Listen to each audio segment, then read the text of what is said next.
बदकिस्मती हमारी ये है कि हम हिंदी और उर्दू को अलग अलग कर देते हैं। क्या करें, अगर हम उस वक्त होते तो वो काम मंटो न करता, वो काम सिक्का बदल गया नहीं करता, वो काम मैं करता।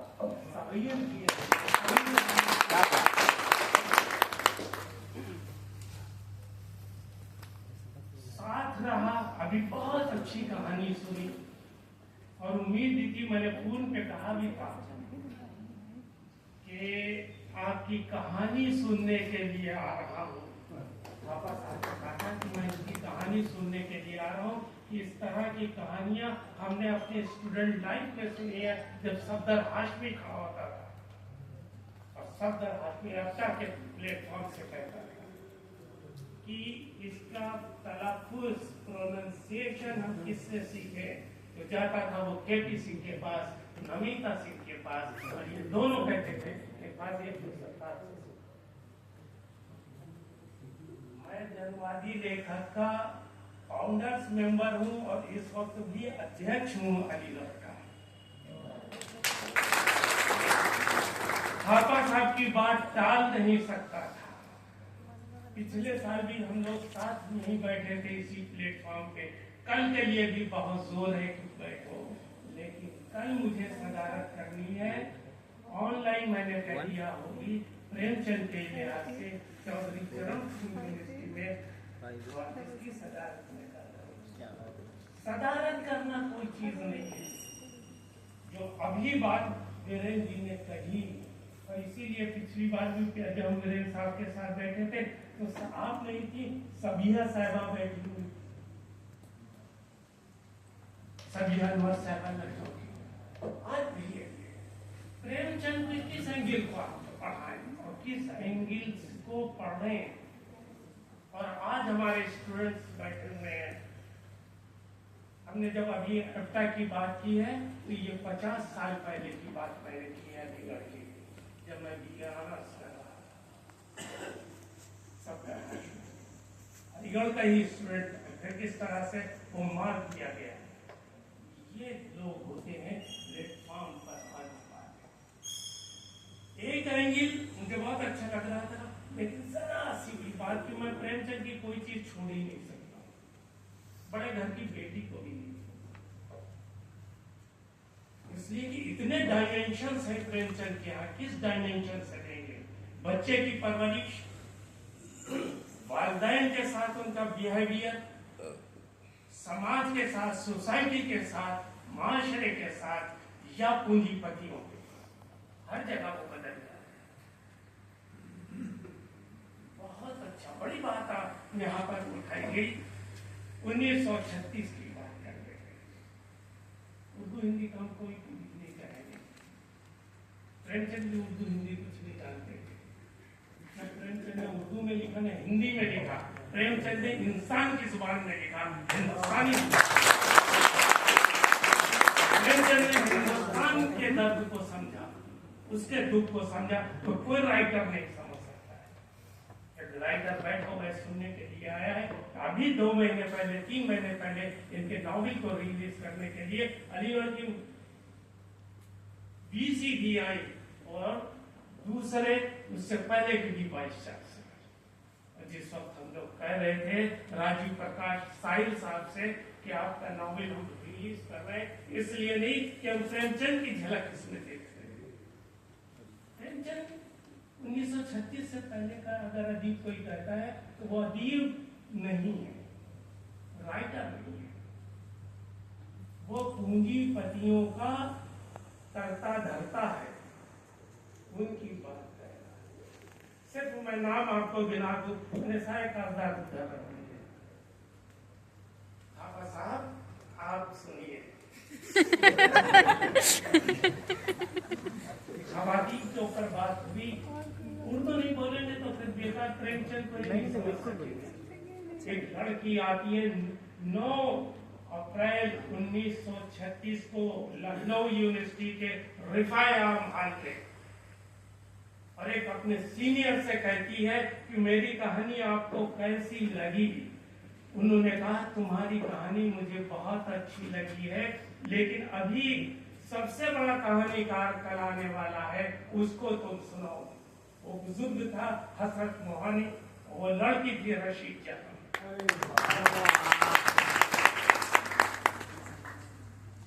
कौन रशीद जहां? जिसका बाप अलीगढ़ मुस्लिम यूनिवर्सिटी में सबसे पहले कॉलेज खोला लड़कियों के लिए 1903 में, 1904 में एस्टैब्लिश हुआ, 1905 में पढ़ा, हॉस्टल बना। कितना अरसा हो चुका है जब प्रेमचंद लिख रहे हैं।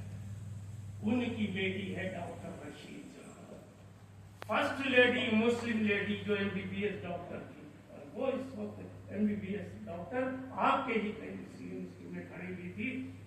और कहने वाले हसरत ने कहा था तुम बड़ी लेखक बनोगी, दिल्ली की सैर मैंने तुम्हें पढ़ी।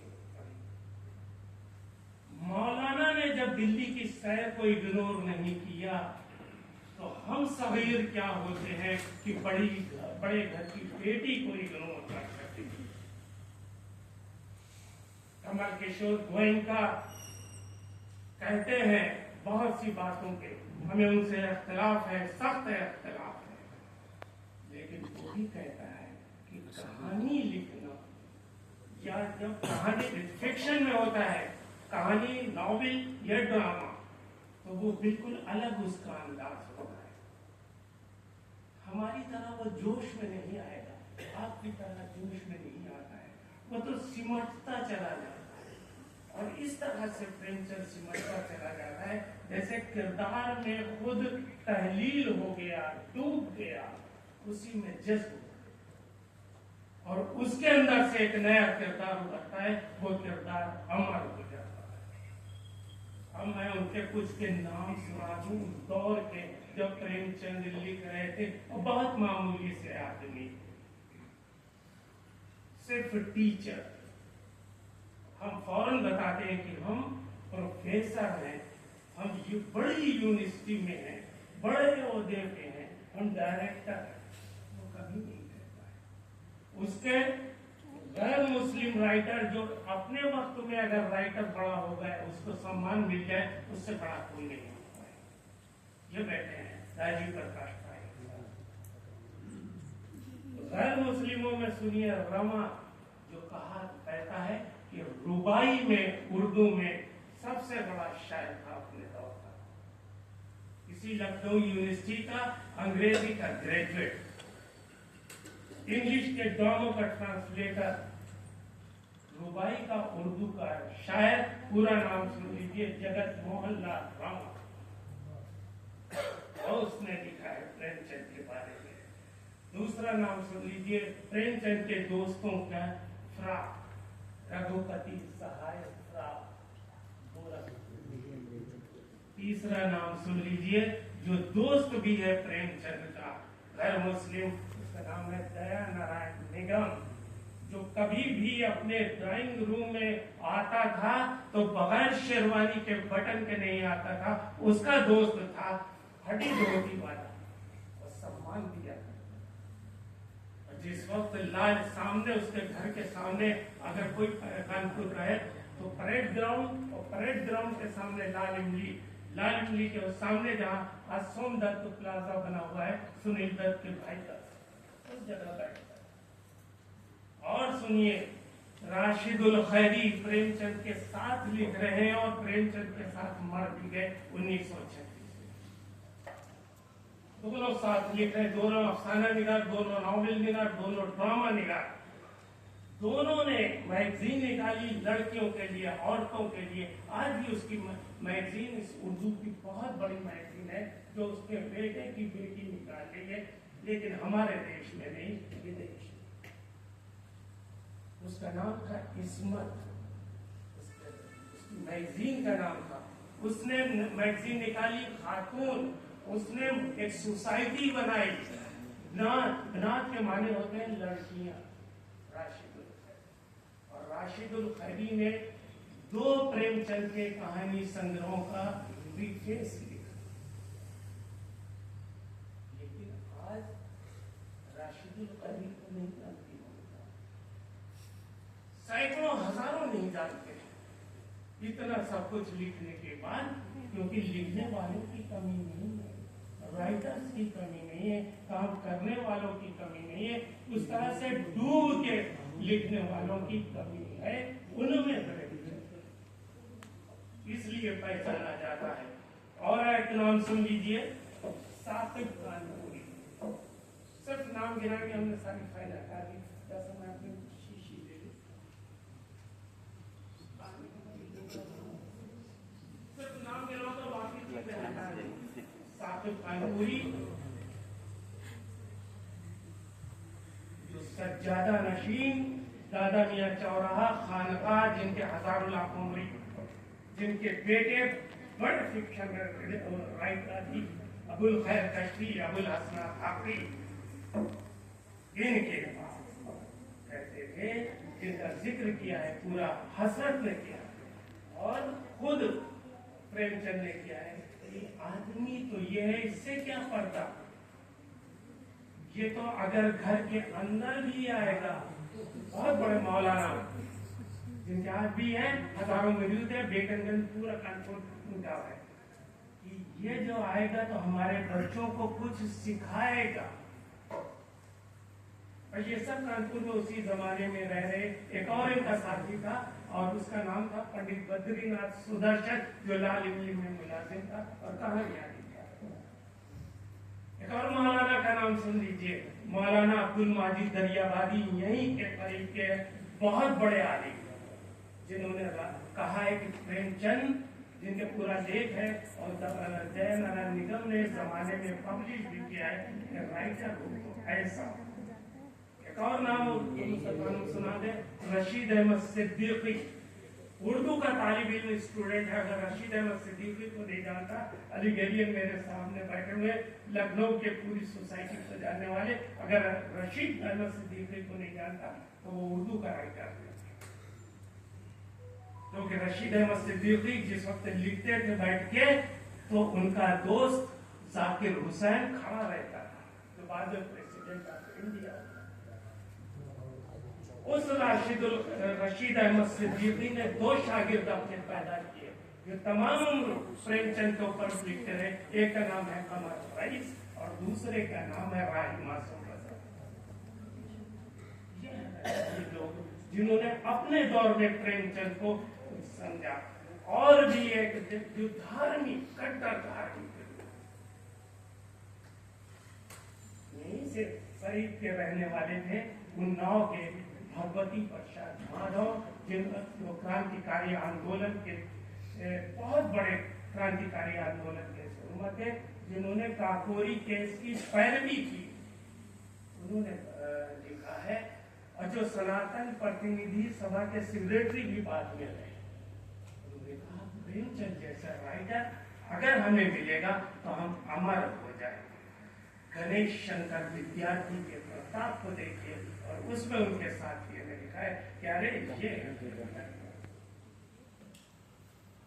है उनके साथियों के जमाने। अब आज के जमाने तक आप आ जाइए, बड़े लोग उंगलियां उठाते, कमल किशोर साहब उठाते रहते थे।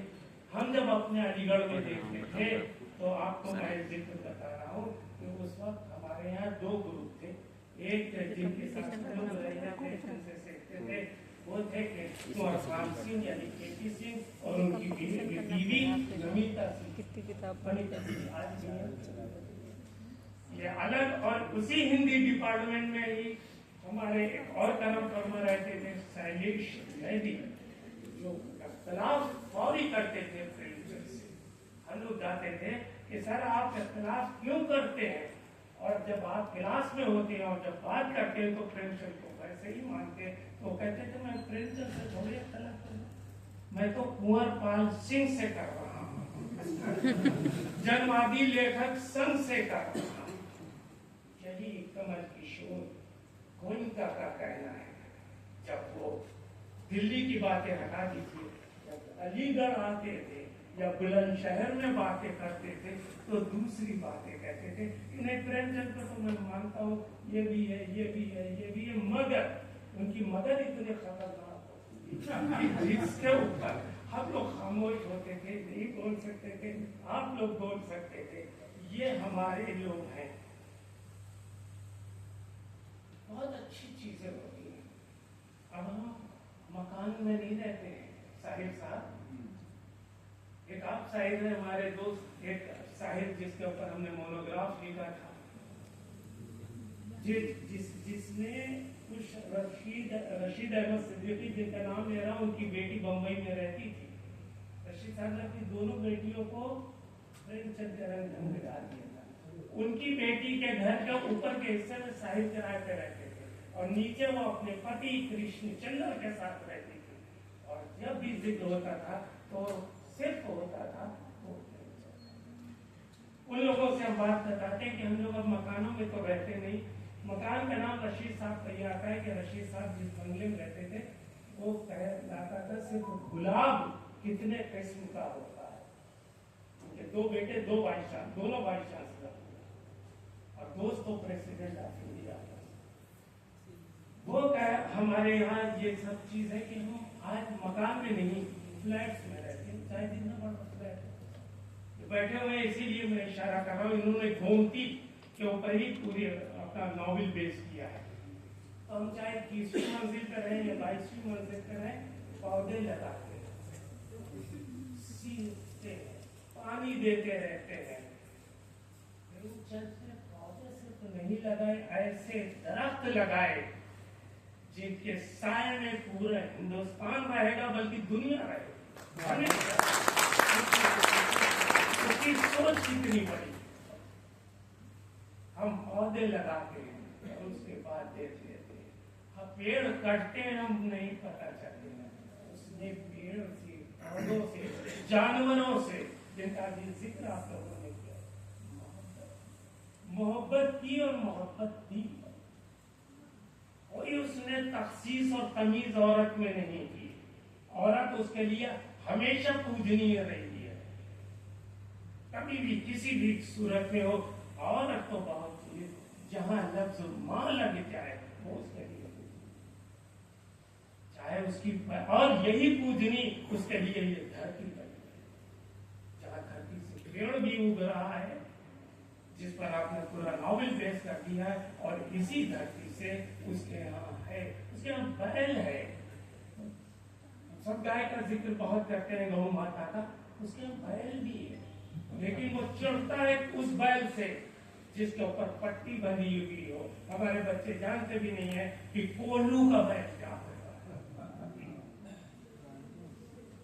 कोल्हू का बैल कोल्हू वाले के, यानी जहां तेल पिलाया जाता है वहां उसका वो मालिक होता है, और बैल के ऊपर जो मासूम होता है उसके ऊपर पट्टी बांध दी जाती है।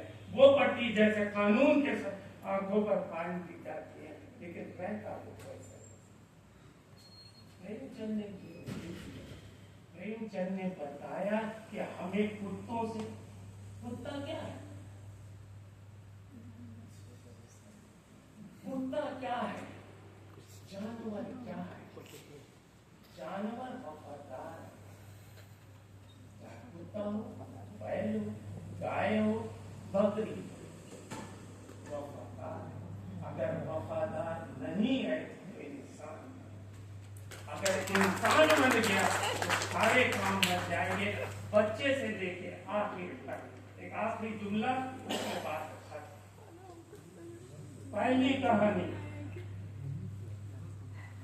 प्रेमचंद लिख रहे हैं, कुछ नहीं, पहली कहानी। अमेरिका का कैरेक्टर कौन है? अमेरिका का एक शख्स अपने वतन, अपनी धरती की मोहब्बत में आता है, इसलिए कि वो एस्टैब्लिश हो चुका है अमेरिका में। कब लिखी जा रही है? 1907 में कहानी। अमेरिका से वो कैरेक्टर रहा है, बेपनाह दौलत है उसके पास, बच्चे एस्टैब्लिश हो चुके हैं, उसके दिल में आता है कि मैं अपने वतन जाऊंगा, अपनी धरती को देखूंगा। और जब आता है अपनी धरती को तो बस चीख पड़ता है कि ये मेरी धरती। पहला स्टेप। और जब देखता है कि घोर भय का सुबह का समय, कि जहां पूजा और पाठ हो रही है, जहां छल और कपट नहीं है, वो कहता है लिख रहा है और आखिरी कहानी भी जब लिख रहा है तो वो यही कर दिखा रहा है, काश बना भी पूरा करने तक मंगल से। तो एहसास हो जाता है कि उसकी सोच कितनी है और वो कहाँ तक हमें डेवलप करता है। आने वाली सदियां प्रेमचंद को ऐसे ही याद करके रहेंगे और हम उसके एक एक पहलू पर